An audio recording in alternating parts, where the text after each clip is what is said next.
Inflation expectations, the Phillips curve, and stock prices. Kevin J. Lansing and Federico C. Nacera. September 25, 2023. One way to think about factors that affect inflation is a mathematical relationship called the Phillips curve. It states that inflation is influenced by the level of economic activity and the inflation rate people expect for the future. When a central bank is credible, people's inflation expectations are relatively insensitive to fluctuations in the observed inflation rate. This environment is described as one in which expectations are well anchored. Achieving well-anchored inflation expectations is typically viewed as the result of monetary policy keeping inflation close to the central bank's target rate for an extended period. In this economic letter, we construct a quantitative measure of anchoring for expected inflation. Specifically, we measure how much professional economists adjust their inflation forecasts in response to recent movements in actual inflation. The anchoring measure is higher when the amount of forecast adjustment is lower.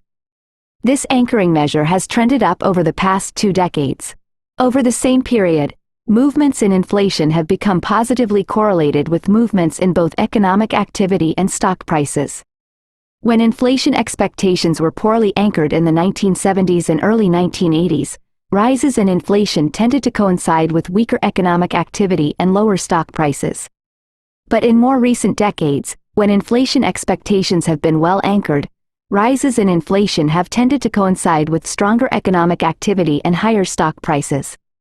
According to the Phillips curve, improved anchoring of expected inflation means that inflation will be driven less by expectations and more by the level of economic activity.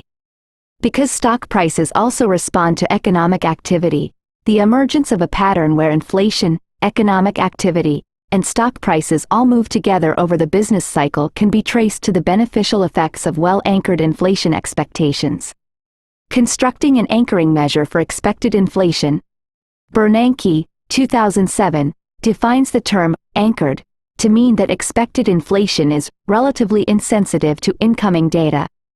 Consistent with this idea, Figure 1 shows that the median forecast of professional economists for 1 year ahead Consumer Price Index, CPI, inflation has become less sensitive to actual CPI. Inflation.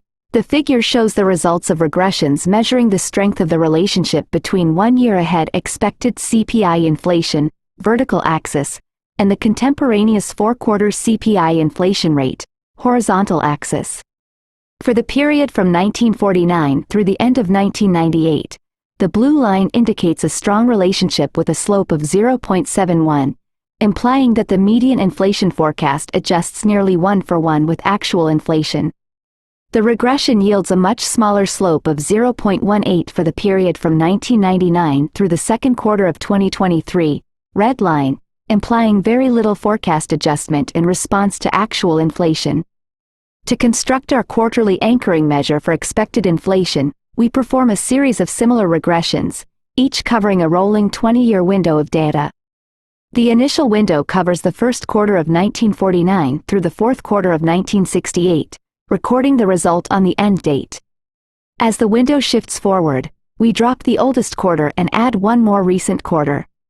We construct the anchoring measure by subtracting the slope value of the regression from 1.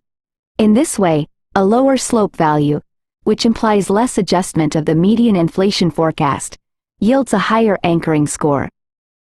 Figure 2 shows that the anchoring measure, red line, declines during the Great Inflation of the 1970s and early 1980s, when inflation rose and became highly volatile. Anchoring then improves gradually into the 1990s, when the level and volatility of inflation both declined. Starting in the early 2000s, the anchoring measure rises as the Great Inflation era drops out of the moving window and is replaced by an era of low and stable inflation. At the end of the sample in the second quarter of 2023, the anchoring measure remains close to its all-time high, despite elevated inflation levels over the past 2 years. Inflation and economic activity. For comparison with the anchoring measure, Figure 2 also displays the 20-year rolling correlation between 4-quarter CPI inflation and a gauge of economic activity known as the output gap. The output gap is the percent deviation of real GDP from potential GDP constructed by the Congressional Budget Office. The evolving correlation pattern between inflation and the output gap is strikingly similar to the path of the anchoring measure. The correlation is negative during the Great Inflation, when inflation expectations were poorly anchored. But in recent decades, when inflation expectations have become well anchored, the correlation has turned positive. Using an economic model that includes a Phillips curve, Jorgensen and Lansing, 2023, provide an explanation for the shifting correlation pattern between inflation and economic activity. The model predicts the emergence of a positive correlation between the two variables when expected inflation shifts from an environment of weak anchoring to strong anchoring. If lax monetary policy allows inflation to drift away from target for extended periods, people will come to view inflation movements as persistent, resulting in weak anchoring. In this case, expected inflation, which appears on the right side of the Phillips curve equation, can be approximated by lagged inflation. As a result, the change in inflation, defined as inflation minus lagged inflation, is positively linked to economic activity on the right side of the equation. See also Jorgensen and Lansing 2021. But if vigilant monetary policy keeps inflation close to target, then people will come to view inflation movements as transitory, resulting in strong anchoring. In this case, expected inflation can be approximated by a constant value of, say, 2%. As a result, the level of inflation on the left side of the Phillips curve equation becomes positively linked to economic activity on the right side. An alternative hypothesis for the shifting correlation pattern between inflation and economic activity is the idea that demand shocks, which push economic activity and inflation in the same direction, have become more important in recent decades than supply shocks, which push the two in opposite directions. For example, unexpected higher demand for consumer goods would push up prices and lead to higher inflation via the Phillips curve. In contrast, an unexpected drop in oil supply that raises oil prices and inflation would push down economic activity. To assess this hypothesis, we turn to Shapiro, 2022, who separates movements in the one-month personal consumption expenditures, PCE, inflation rate into demand and supply-driven components. From January 1998 through June 2023, supply-driven inflation exhibits both a higher average level and a higher standard deviation than demand-driven inflation. Over the same period, the correlation between inflation and economic activity shifted from negative to positive, which casts doubt on the alternative hypothesis. Inflation and stock prices. The shifting correlation pattern between inflation and economic activity has implications for how stock prices move with inflation. In theory, stock prices are determined by the present value of expected future earnings distributions, or cash flows, that corporations pay out to shareholders. Stock prices are procyclical, increasing during economic booms or recoveries and decreasing during recessions. This is because economic activity is a key determinant of corporate earnings and the resulting distributions to shareholders. If inflation tends to rise during economic booms or recoveries, then one would expect a positive correlation between inflation and stock prices. But if inflation tends to rise during recessions, then one would expect a negative correlation between inflation and stock prices. Chishlak and Pfluger, 2023, label these two contrasting business cycle patterns as environments with good or bad inflation, respectively.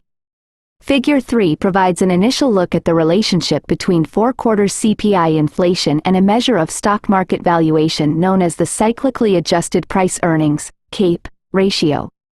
The CAPE ratio is computed as the real, or inflation-adjusted, value of the Standard & Poor's 500 stock price index divided by the real earnings of companies in the index averaged over the most recent 10 years.